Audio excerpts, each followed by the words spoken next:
Namaste, guys. Christian Long, life enhancement consultant, giving you a big and beautiful shout out on this Wednesday afternoon here in Denver, Colorado. It is 1 o'clock p.m. Mountain Time. We're jumping on for our daily dose of divine light, love, and power with the focus on the power aspect. Fabiana, Atma Namaste. Adriana, Atma Namaste. I'm doing the little hitting your hand waving thing. I don't know what that does. I don't know how you see it on your end. I just see your name come up, a little tiny hand, and it says high five. So here we are. So we're pulling from Grandmaster Chogo Kuksui's book, Compassionate Objectivity, under the Golden Lotus Sutra series. There's 7 of these teeny tiny books that will transform your life because you take one of the sutras or quotes or aphorisms and you meditate on it and get to the deeper levels of what it is, of what it means. It's called Jnana Yoga, or Yoga of Understanding. So I like this one a lot. This is a great way of reading people and understanding people.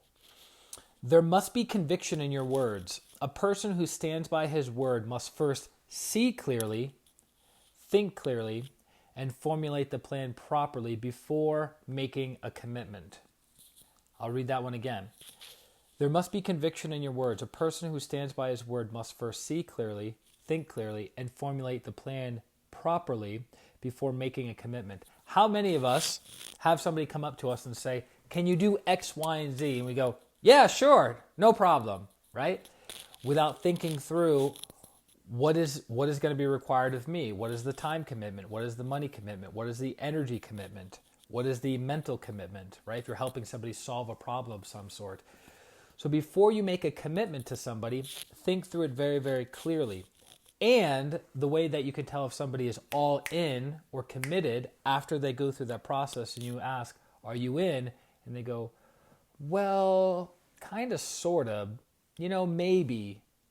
Let me think about it. Let me get back to you, right?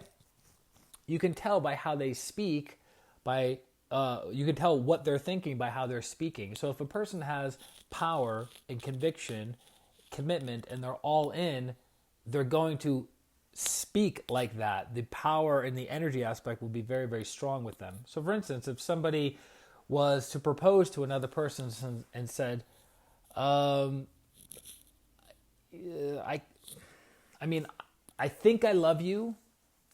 I think I want to, maybe spend the rest of my life with you. What do you think about that? Does it sound good?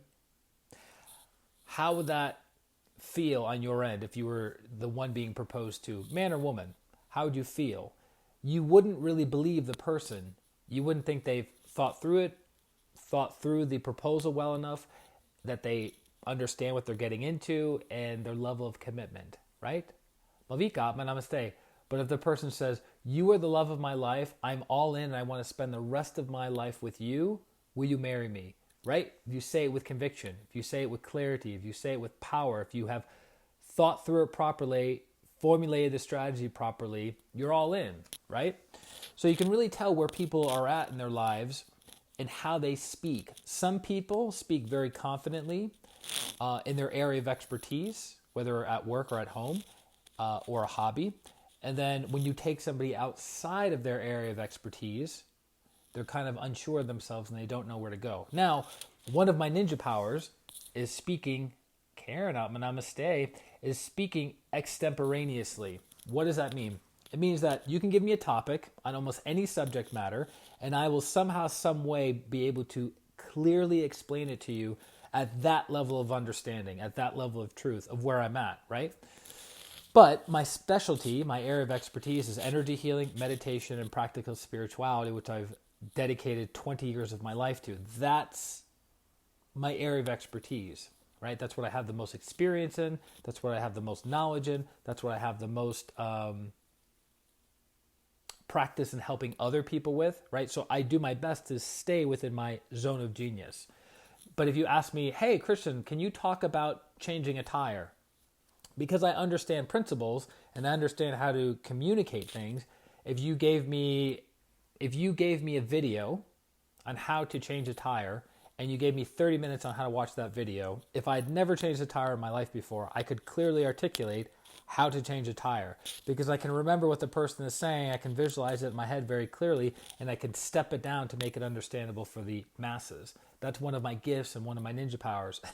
It was funny, actually, one of the masters said about a year ago at one of the retreats, he says, I cannot do what you do. I'm thinking to myself, I can't do anything of what you do. But he says, I cannot just take a subject and start talking about it clearly and in an articulate way so the other person understands it. He goes, I have to sit down, I have to write out a script, I have to kind of memorize the script, I have to have it up in my face, and I have to read it slowly and intentionally. And I go, really? He goes, yeah, I can't do what you do. So kudos to Christian and his ninja power. So again, let me read that quote to you. There must be conviction in your words. A person who stands by his word must first see clearly, which is connected to, depends on where the teacher's referring this. So see clearly could be the forehead chakra, which allows you to see the energy world, the energy of the form of energy. Think clearly, which is connected to the ajna and throat, and formulate the plan properly, connected to the throat, before making a commitment. The commitment is solar plexus chakra. Emotional commitment, when you're like, I'm all in. The reason people don't make a lot of commitments in their life is because they have issues with their emotional body. They have issues with their solar plexus because they have doubt, they have fear, they have anxiety, they have worry. And so they have a hard time making a commitment and then following through on that commitment. And that's connected to the solar plexus chakra. So if your solar plexus is clean, healthy, and strong, you see what is necessary to accomplish the target. You're all in. You're emotionally committed. So when someone says, hey, let's get together sometime, and nobody throws out a deadline or a time of getting together, neither person is emotionally committed.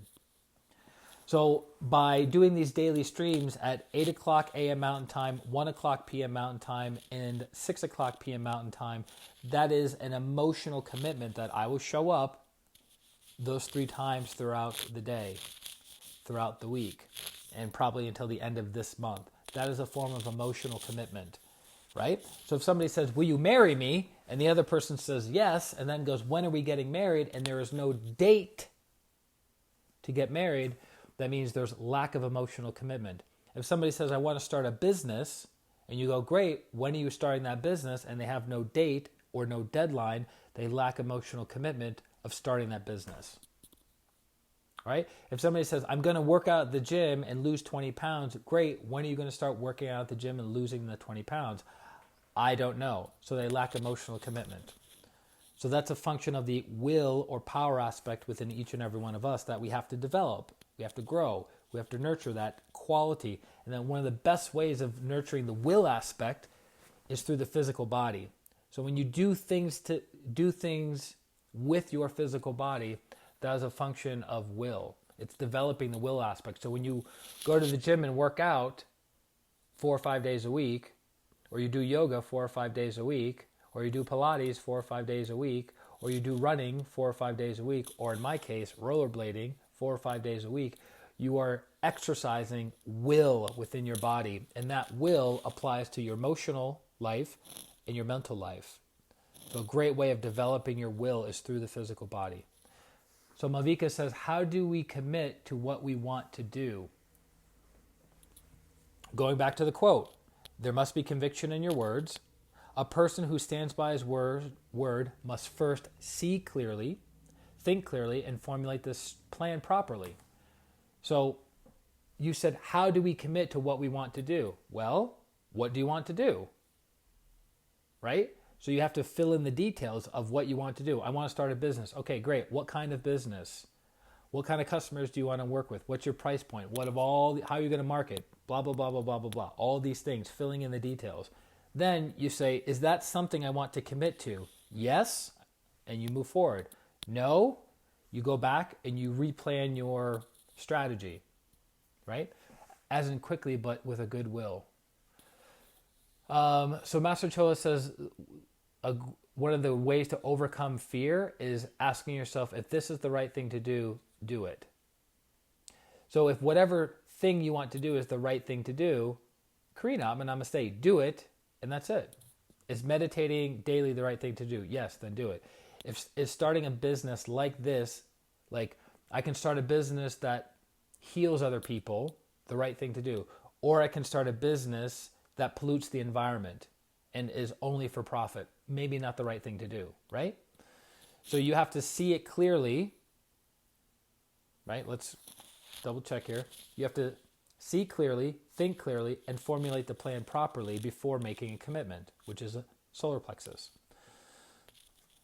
That makes sense? High five to Karina. Bam! So I hope that helps for today, covering the will or power aspect within each and every one of us, is that your words have to have conviction behind them. And the only way your words have conviction behind them is if you are committed to what it is that you're doing. If you're not committed, you're going to be like, your volume will be low. Your words will be very soft. They won't have a lot of power to them. They'll be wishy-washy, right? How can we be sure what's the right thing to do? This goes back to discernment. See, now the questions are coming in. So if you don't know what the right thing to do is, then that means you lack discernment. So then you have to, you have to practice discernment. You have to be able to discern or to judge between what is good and what is not good, what is holy and what is not holy, what adds value and doesn't add value. And we do that through clairvoyant observation. We do that through scanning or feeling energy. We do that through asking questions. We do that through getting feedback from other people who we know, like, and trust, right? Because it's known as outside eyes. So people can give us outside perspective that we might not have because we're in it so deeply that we can't see the forest through the trees. So that's a part of it. And if you don't have the answer, it's best not to just sit on your hands. You want to do your best to find the answer, to dig through the details, right? Malvika says, yes, I got the answer. It's like I don't leave my meditation. I should work on the same for my dreams. Correct. So you're committed to your spiritual practice, but are you committed to buying a new car, buying a new house, starting a business, right? Are you committed to those things? So you're committed to your spiritual life, but are you committed to your material life? By the way, as Master Cho would say, it's hard to meditate on an empty stomach. So you have to do the necessary things in the physical world to give yourself time, money, and resources to go deeper into your spiritual practice, to buy books, to attend classes, to get healings, things like that. Malvika says, sometimes people know what's the right thing to do, but they give in to their fears. How can we help them make their commitments and overcome their fear? Activating the ajna.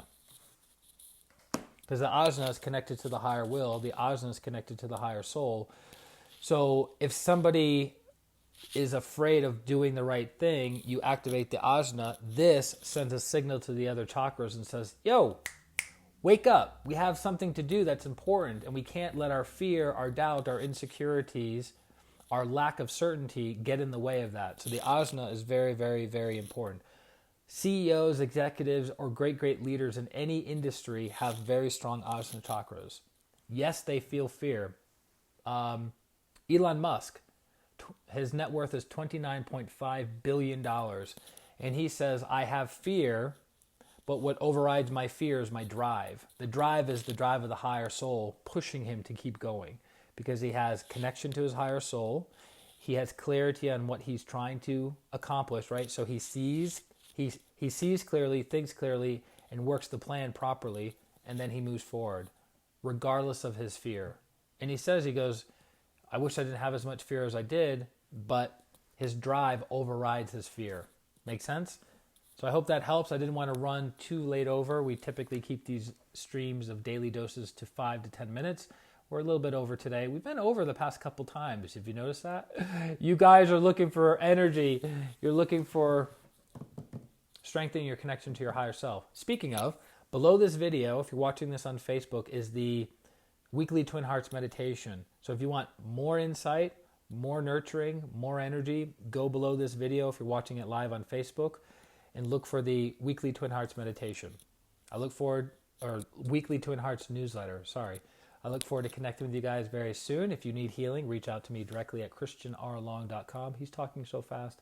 Reach out to me directly at ChristianRLong.com, and I look forward to serving you moving forward. Atma, namaste. Bye-bye. Love you guys.